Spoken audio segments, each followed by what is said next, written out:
Kursk, an update. Russia is actually fighting NATO right now.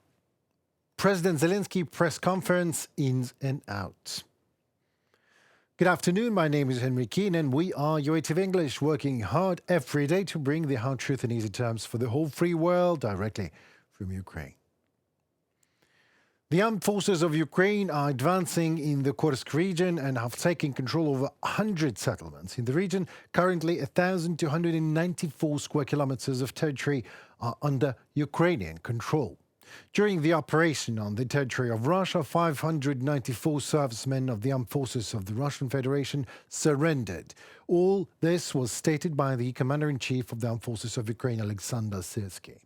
Zelenskyy noted that the Kremlin has redeployed about 30,000 military reserves to the Kursk region and from other directions, also known that Russia is not transferring troops from the Pokrovsk direction to Kursk, but on the contrary, is increasing its military formation in Pokrovsk. Earlier, Volodymyr Zelenskyy said in an interview with Indian journalists that the Kursk operation is part of a large military diplomatic, as he said, operation, and everything that Ukraine does is done only to force Russia to just peace. He added what is obvious: it was very difficult for Ukraine to fight off Russia without the help of partners, but we did that for a long time. I quote, and it was very difficult for us to seize the initiative, and we needed to do that, and this is one of the stages of the plan. And you saw it, it worked, said the president. Also, when asked about what the road to peace might be, Zelenskyy remarked, I think that our approach, if we talk about our steps, both on the battlefield and in a diplomatic direction, our approach is closer to peace than any other proposals. Well, we also saw and heard a lot of peace proposals from many other countries. All of them, each and every, is nothing but politics to me. These are not about just peace, but a shortcut to easing the lives of those proposing.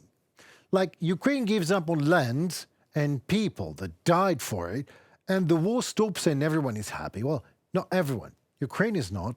Such formulas are simply unacceptable.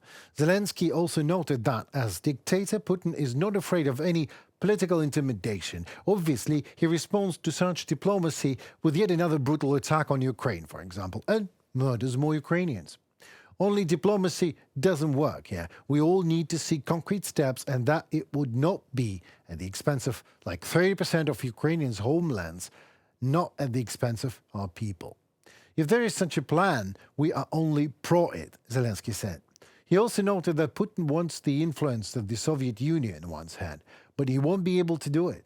I quote, he won't have time. He won't be given years or life for that.